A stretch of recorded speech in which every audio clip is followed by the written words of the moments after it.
Avec cet exercice 12, nous allons découvrir un peu plus les fonctions de vecteurs et les angles entre des vecteurs, les vecteurs 2 et les vecteurs 3. Donc ici, j'ai représenté un système d'axes, donc rouge pour l'axe des X, vert pour l'axe des Y et bleu pour l'axe des Z, R, G, B.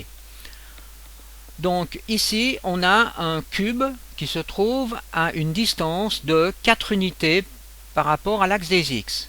Vous voyez ici la position de ce cube.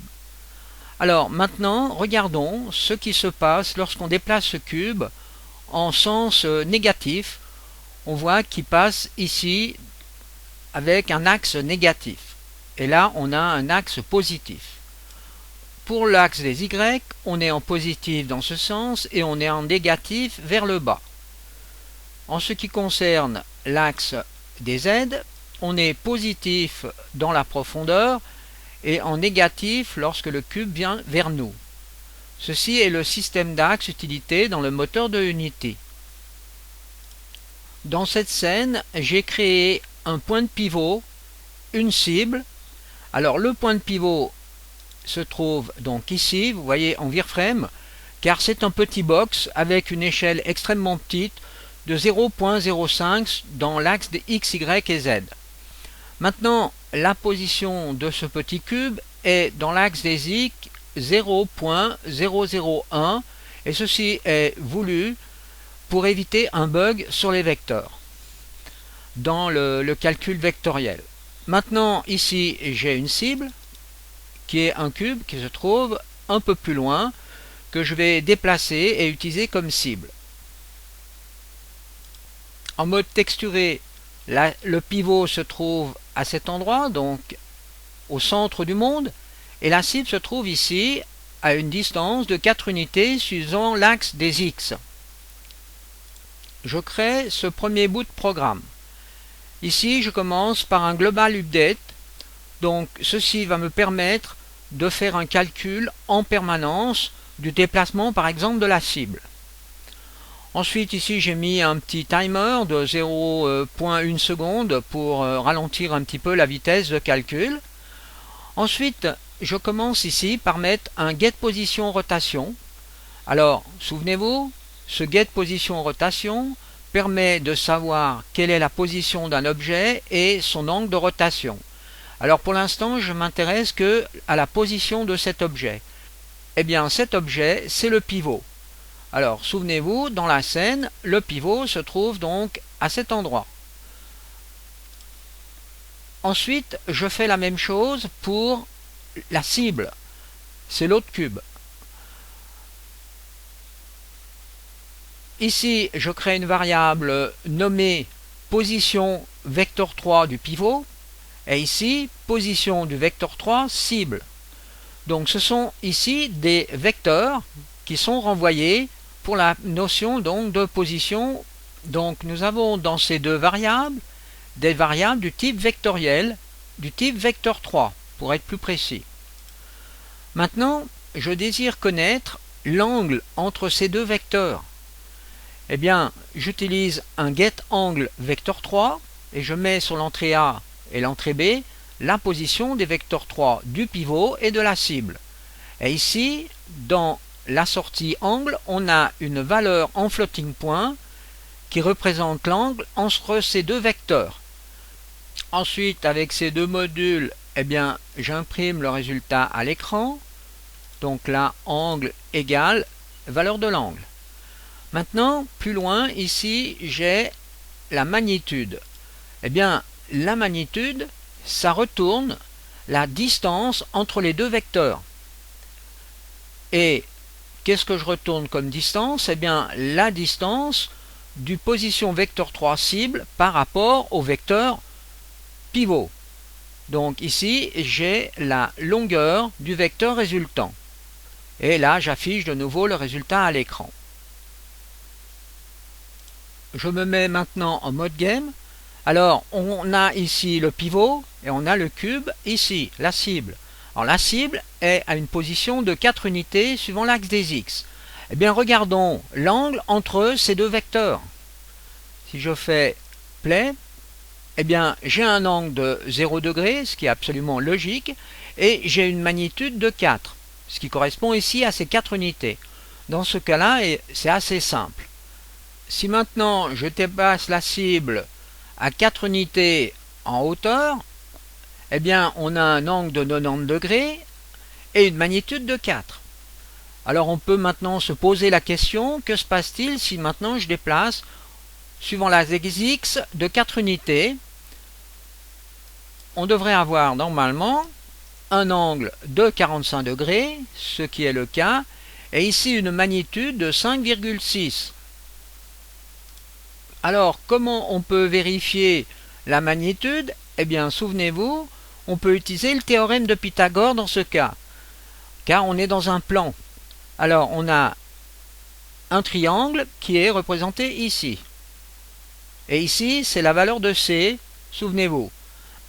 Effectuons le théorème de Pythagore dans cette calculatrice pour vérifier cette valeur. Donc ici on a 4, on fait 4 à la puissance 2, donc c'est 4 fois 4, donc ça fait 16, plus 4 ici à la puissance 2, donc 4 fois 4, 16, 16 plus 16, et ensuite on fait la racine carrée de 32, et l'on obtient le vecteur C qui est représenté ici dans le théorème de Pythagore, qui est bien de 5,65. Alors jusqu'à maintenant aucun problème, car on vient de travailler dans le plan XY. Maintenant si on travaille en 3D, donc avec l'axe des Z en supplément, donc on va commencer par déplacer la cible de 4 par rapport à l'axe des Z, et à ce moment-là, on voit ici que l'on obtient un angle de 54 degrés entre le vecteur pivot et le vecteur cible, avec une magnitude de 6,9. Eh bien, effectuons une vérification aussi de cette magnitude, car c'est aussi la racine carrée de x au carré plus y au carré plus z au carré. Alors, effectuons un test. Donc, x au carré égale 16, y au carré égale 16 et z au carré égale 16. On additionne les trois valeurs et ensuite on prend la racine carrée de ces trois valeurs et on trouve 6,92, donc ce qui est bien le cas ici. Donc maintenant je vais faire l'exercice suivant. Je vais extraire les valeurs x, y, z de chaque point, le pivot et la cible. Alors pour cela, je fais un get component. Alors on a déjà vu ce module. On va mettre ici donc le vecteur cible.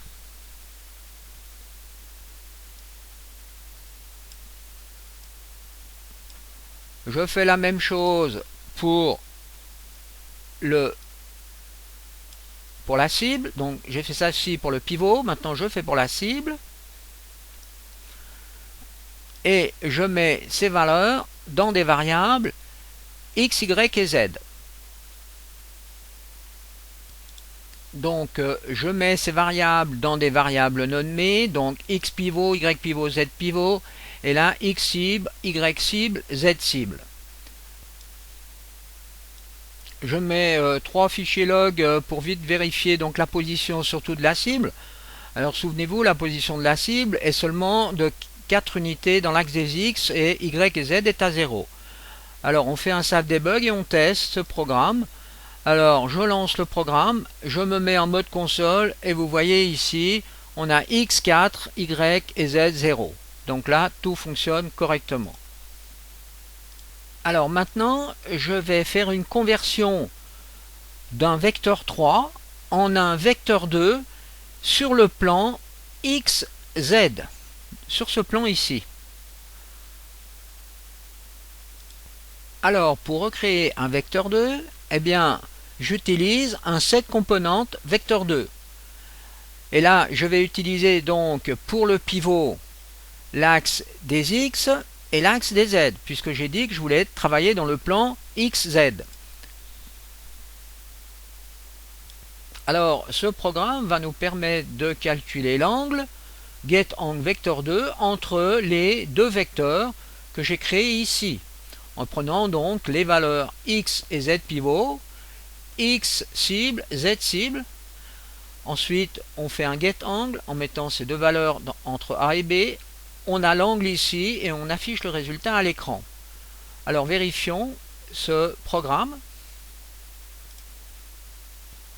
Alors, j'ai dit que je voulais déplacer la cible dans le plan XZ. Donc pour l'instant, l'angle est de 0.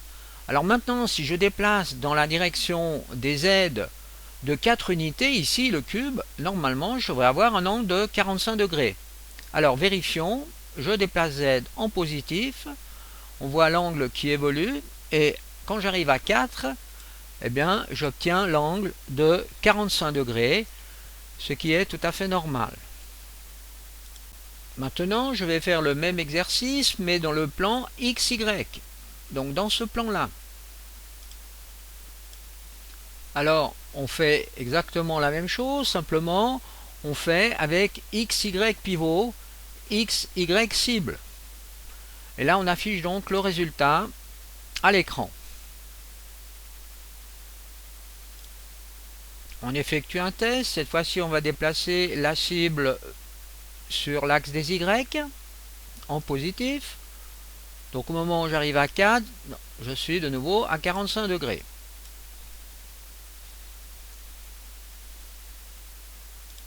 J'effectue un test en agissant sur les deux plans séparément. Donc d'abord je commence par le plan XZ. Et ensuite par rapport au plan XY.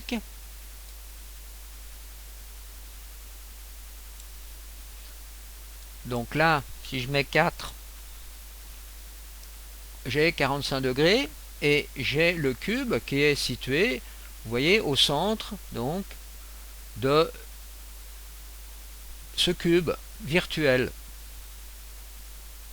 Maintenant, pour finir cet exercice, je vais utiliser l'angle dans le plan XZ et l'angle dans le plan XY pour orienter une flèche qui se trouve ici symbolisée, cette flèche en gris ici, qui va être dirigée par rapport au cube.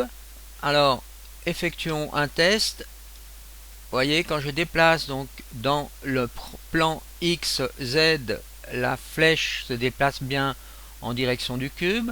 Et maintenant, si je vais en positif dans le plan XY, j'ai un déplacement de la flèche dans la direction du cube.